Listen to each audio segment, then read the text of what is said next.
Ça y est, c'est la saison. Logic vient de sortir sa nouvelle version 10.7 et on va voir ensemble l'essentiel des nouveautés de cette mouture.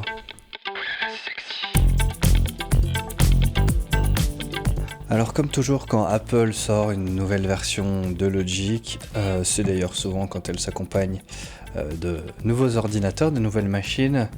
On a des nouveaux MacBooks qui ont l'air très prometteurs, bien évidemment très chers, mais ça on est un petit peu habitué. Toujours est-il que cette version, comme à l'accoutumée, apporte son lot de nouveautés, et notamment des nouveaux sons, et bien évidemment des nouveaux projets de démo, puisque à ma connaissance, Logic est le seul logiciel qui propose des partenariats avec des productions professionnelles. Et cette année, on se retrouve avec une production de Lil Nas X qu'on peut découvrir quand on fait nouveau à partir d'un modèle. Et on a ici nos différents modèles.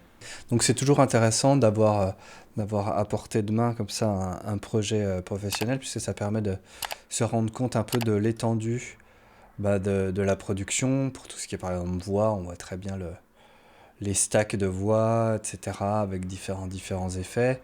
On voit aussi un peu tout le routing, donc c'est assez intéressant, notamment tout ce qui est envoi sur les bus. C'est assez cool quoi, pour se rendre compte de l'ampleur un petit peu de ces productions. Si ça t'intéresse, j'avais fait toute une vidéo qui explorait le projet de Billie Eilish. Voilà, c'est vraiment un truc qui est propre à Logic à ma connaissance. Donc c'est assez cool d'avoir l'opportunité comme ça de pouvoir découvrir un projet pro. Alors évidemment pro, ça veut pas forcément dire que ça a été fait dans Logic, mais en tout cas ils ont remixé le truc dans Logic et on peut voir qu'il y a plein de doublons, de pistes, etc. Je pense pas que chaque plugin ait des paramètres différents. Faudrait aller explorer ça, mais voilà, ça peut permettre de se donner un peu un bon aperçu de ce que ça représente finalement un projet professionnel dans les années 2020. Évidemment, qui dit nouvelle mouture de Logic dit nouveau son. Donc on a toujours cette force de Logic qui est d'avoir ce catalogue de sons, à la fois d'instruments virtuels, de plugins, mais aussi de boucles, les fameuses Apple Loops. Alors cette fois-ci, ce qui est assez intéressant, c'est que ce sont des banques de sons faites par des professionnels. Si on retourne dans un nouveau prompt template, on va pouvoir découvrir ici les starter grids. Et on voit qu'on en a 8 nouveaux, faits par certaines pointures du son, comme Mark Ronson, voilà, Tom Misch, Oakfelder, des gens bien établis dans la pop ou l'urbain. Et c'est assez cool de pouvoir comme ça avoir accès à leur son à eux. Voilà, sachant que cette collection de sons, elle vient enrichir la collection de Logic.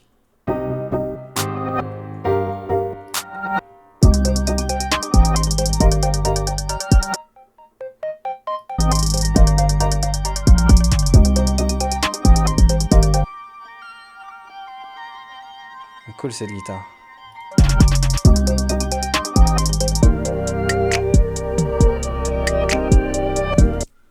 Voilà, donc c'est toujours intéressant d'avoir de nouveaux sons qu'on va pouvoir retrouver dans les Apple Loops. Et ici, on peut les retrouver justement par famille en fait artistique. Parce que depuis quelques années, les banques de sons sortent d'abord sur GarageBand, puis ensuite sont déportées sur Logic.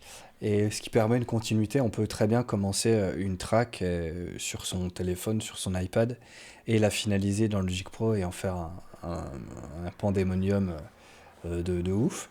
Et on va pouvoir retrouver comme ça certaines de ces banques de sons. Voilà, je pense à Chromium, je pense à Prismatica, à Skyline Hit, qui étaient des banques de sons que moi personnellement j'ai bien poncé sur GarageBand iOS. Et on retrouve également les nouvelles Apple Loops, par exemple, voilà, Oakfelder, comme ça permet de trier directement.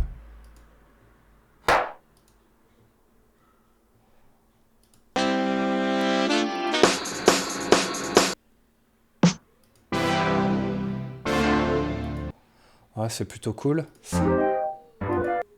Et par exemple, je sais pas si on prend... c'est Watch the Sound.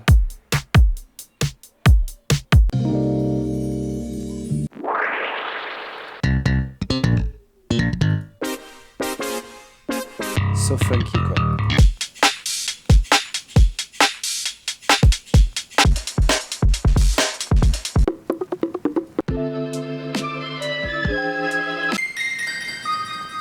Voilà, il y a largement de quoi faire et il y a de quoi un petit peu se régaler. On va pouvoir retrouver cette organisation aussi dans la librairie. Si on fait une nouvelle piste d'instruments virtuels, on va pouvoir retrouver ici tous les sons de tel ou tel artiste. Voilà, ça permet comme ça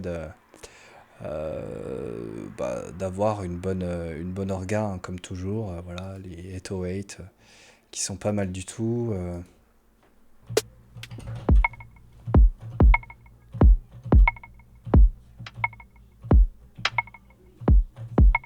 C'est con, hein, mais moi je trouve que ça sonne bien. Après, c'est mes goûts personnels. Mais voilà, il y a pas mal de choses à explorer, donc ça va être un petit peu à toi de voir ça, mais...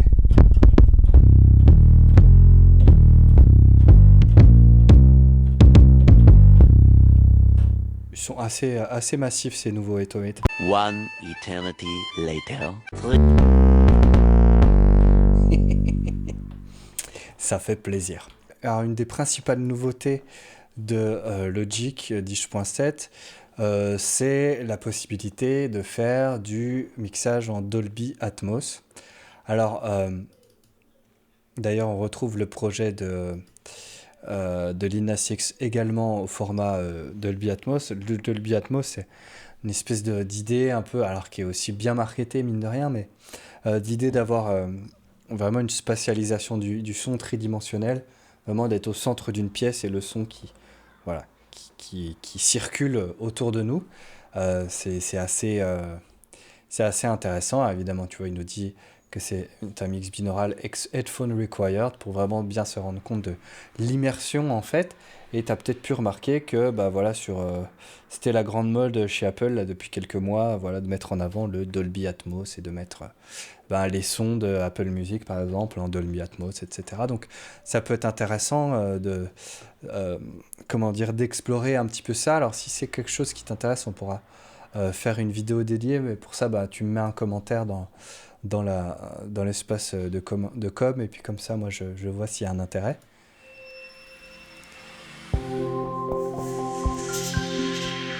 Et tu vois que tu te retrouves avec différents outils. Ouais, avec le son qui passe devant, derrière, c'est vraiment ça l'idée du Dolby Atmos, c'est d'être au centre d'une pièce en 3 dimensions et de pouvoir faire évoluer le son autour finalement de cet auditeur central. C'est pour ça qu'on va se retrouver avec de nouveaux outils pour le mixage, etc. Mais ça reste assez spécifique et encore une fois, c'est pas ça. C'est pas le rôle non plus des musiciens, je pense, de faire du mix en Dolby Atmos, des producers. C'est pas non plus la priorité. Hein. La priorité, c'est de faire des bonnes tracks et d'avoir son identité artistique.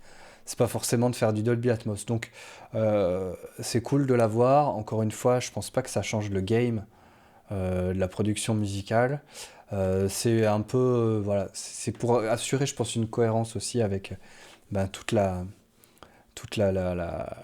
com aussi d'Apple autour de la musique, qui a quand même toujours poussé un peu au niveau de la musique, hein, mine de rien. Si on a eu le MP3 et la dématérialisation qui s'est développée à ce point, c'est notamment grâce ou à cause d'Apple. Hein. Voilà, iTunes, à un moment, c'était vraiment le leader absolu sur la vente de MP3. Donc, faut quand même pas négliger ça. Et l'iPod a complètement révolutionné aussi les usages de ce point de vue-là. Encore une fois, pour le meilleur et pour le pire.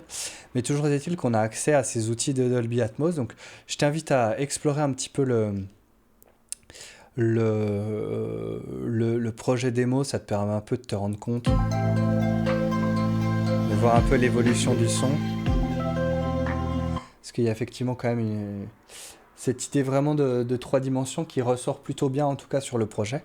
Donc voilà, ça va pouvoir te permettre de te donner un avant-goût, mais encore une fois, voilà, t'es pas ingé son. Il y a assez peu d'ingé son qui finalisent vraiment leur mix sur Logic, il y en a, hein, Mais Logic est avant tout un outil pour les musiciens. C'est pas Pro Tools, quoi. C'est pas là-dessus que les productions se terminent, en général, hein, encore une fois. Voilà pour le Dolby Atmos. Donc si ça t'intéresse, tu me le dis en commentaire.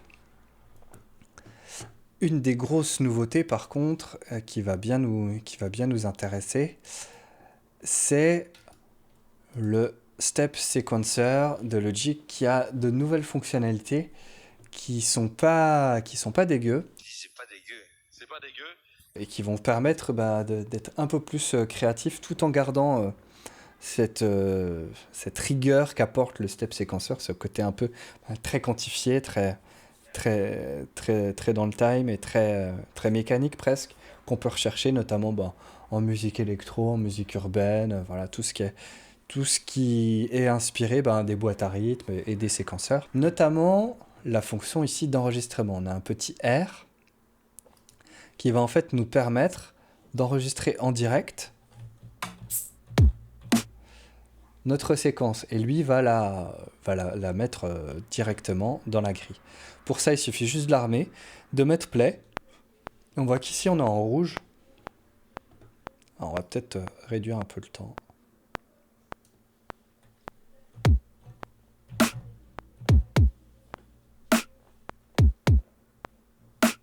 Par exemple.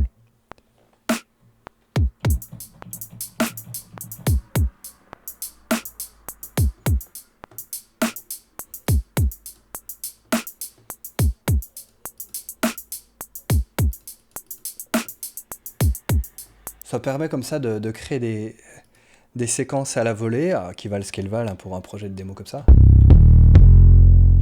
La 808, elle est assez badass. Hein. Encore une fois, tout ça, c'est inclus, quoi. Tu payes une fois Logic et tu as accès à toutes ces mises à jour.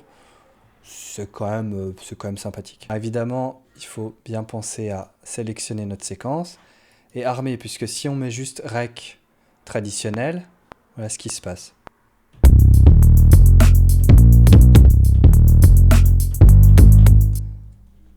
Tu vois qu'il nous a transformé ça en clip MIDI traditionnel. C'est pas ce qui nous intéresse, donc vraiment, il faut avoir ce réflexe-là, d'armer R, et puis de mettre play, et tout simplement.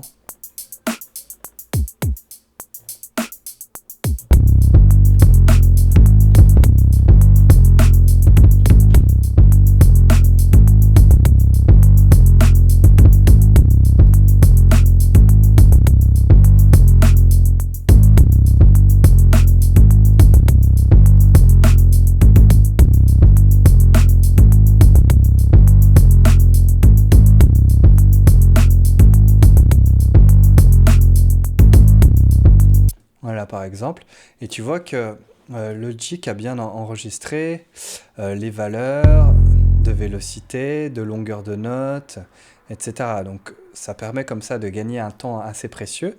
Évidemment, comme pour tout, il faut corriger un petit peu, etc. Enfin, il faut travailler, quoi. Mais ça va permettre comme ça de gagner un peu de temps, je trouve, tout en gardant ce côté très très mécanique de la boîte à rythme qui peut être intéressant. Petite pause promotionnelle pour te parler brièvement de la PM School. La PM School, c'est l'école en ligne que j'ai créée autour de mes contenus, autour de la production musicale. Si ça t'intéresse un petit peu de rejoindre une communauté de passionnés, si ça t'intéresse de progresser, aussi de passer des caps et puis un petit peu de rompre l'isolement de ce milieu un peu autiste du mec ou de la nana qui fait de la musique tout seul dans son coin, n'hésite pas à nous rejoindre. Je t'ai laissé un lien, c'est le premier lien dans la description, pmschool.fr. Viens, on est bien, tu verras tout ce qu'on peut faire. Et retour à la vidéo. Une nouvelle fonction aussi qui est plutôt cool, c'est la fonction ici de notes. Alors on va augmenter un peu la largeur ici, qui va te permettre de pouvoir directement dans le séquenceur, ce qui est quand même un peu attendu, pouvoir faire des montées de notes ou des descentes. Voilà. Tu vois un peu où je veux en venir, je pense.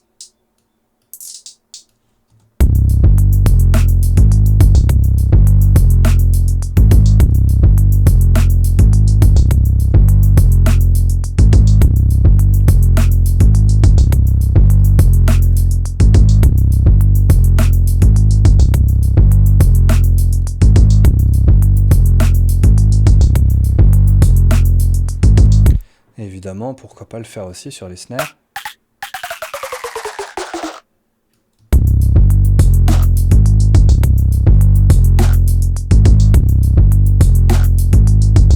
Ce qui est assez pratique, notamment pour accorder tes notes avec le reste de ta track. Tu as aussi un mode ici de gamme qui va te permettre également de mettre la bonne gamme et donc d'être à peu près sûr que tu es dans les clous par rapport à la tonalité de ton titre.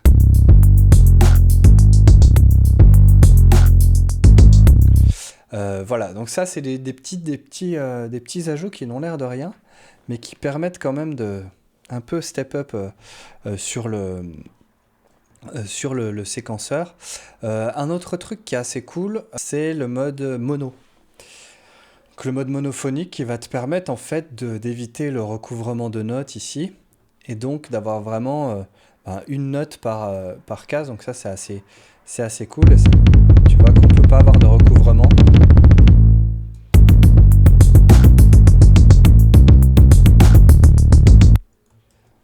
Bon, là j'ai un peu fait nimp, hein, mais on va voir, tiens, si on peut faire une mineure penta. Tu vois que ici les notes changent. Et voyons voir.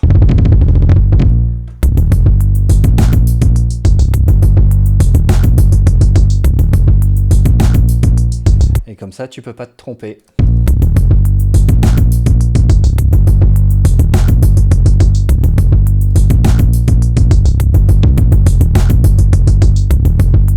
Bon, il y a beaucoup de notes, c'est le bazar, mais tu as compris l'idée.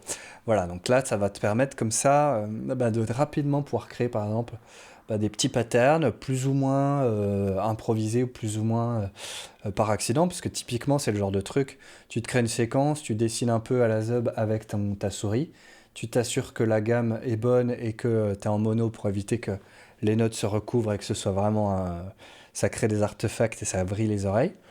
Et tu peux arriver, je pense, à créer des petites matières sonores très rapidement et assez originales, quoi. Donc ça, c'est très cool. Tu as maintenant un nouveau mode aussi qui va te permettre de faire une conversion. Hop, ici dans Convertir, Convert to MIDI Region. Donc, comme ça, tu vas pouvoir passer directement ta séquence en MIDI.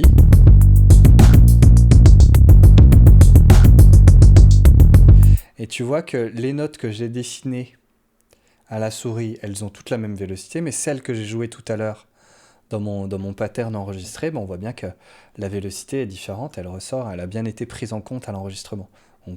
Voilà, c'est pas pour faire l'avocat du fait de jouer un peu, jouer un minimum d'un clavier, mais voilà, en tout cas c'est pris en compte.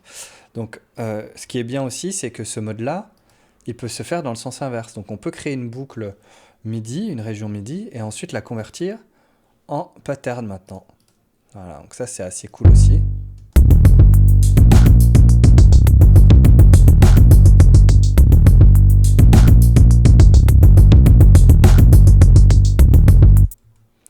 Voilà, comme ça tu vas pouvoir un petit peu allier le meilleur des deux mondes. Là, ce qui est intéressant, c'est par exemple de pouvoir rapidement rentrer une idée avec ce mode très mécanique, ensuite de le basculer en MIDI et de pouvoir aller dans le détail, rajouter vraiment des petites notes, de rajouter peut-être, je sais pas, par exemple, des micro-décalages que tu vas pas pouvoir ou très difficilement faire sur le séquenceur, parce que de toute façon, c'est pas le but. Le séquenceur, il est là pour être dans le time, etc.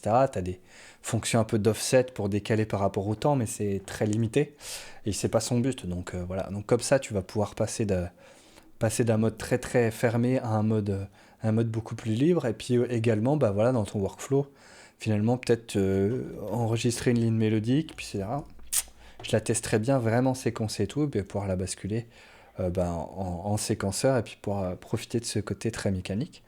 Donc ça, c'est assez cool aussi. Puis une dernière astuce, enfin que pas vraiment intéressante, mais c'est ici, je sais pas si tu remarques, mais la petite flèche sur le compresseur. En fait, sur le compresseur de Logic, maintenant, quand tu crées des sidechains, je sais pas, on peut mettre n'importe quoi, et le sidechain, le compresseur, il va mettre une petite flèche pour indiquer que il y a bien un sidechain en cours. Voilà. Et quand il n'y en a pas, il Il n'y a pas la petite flèche. C'est bête, mais ça permet comme ça d'être sûr qu'on est sur la bonne piste parce que comme les compresseurs se ressemblent et tu as vite fait d'en avoir 4, 5, 50 sur un projet, tu peux vite ne plus savoir et agir sur un projet ou bouger une track. Et en fait, t'es plus dessus, quoi. Surtout quand t'as la fatigue des oreilles, ça a l'air bête, mais c'est un petit détail qui est plutôt sympa, surtout par exemple quand tu utilises deux compresseurs sur la même piste, un compresseur je sais pas, de liaison de ta piste, puis un compresseur sidechain, pour vraiment faire travailler ta piste avec une autre. C'est plutôt intéressant. Voilà un petit peu pour le tour d'horizon, et puis bon, qu'est-ce que j'ai lu d'autre? Tu as aussi les préférences avancées, qui sont toutes activées avec un seul bouton maintenant, au lieu de toutes les autres.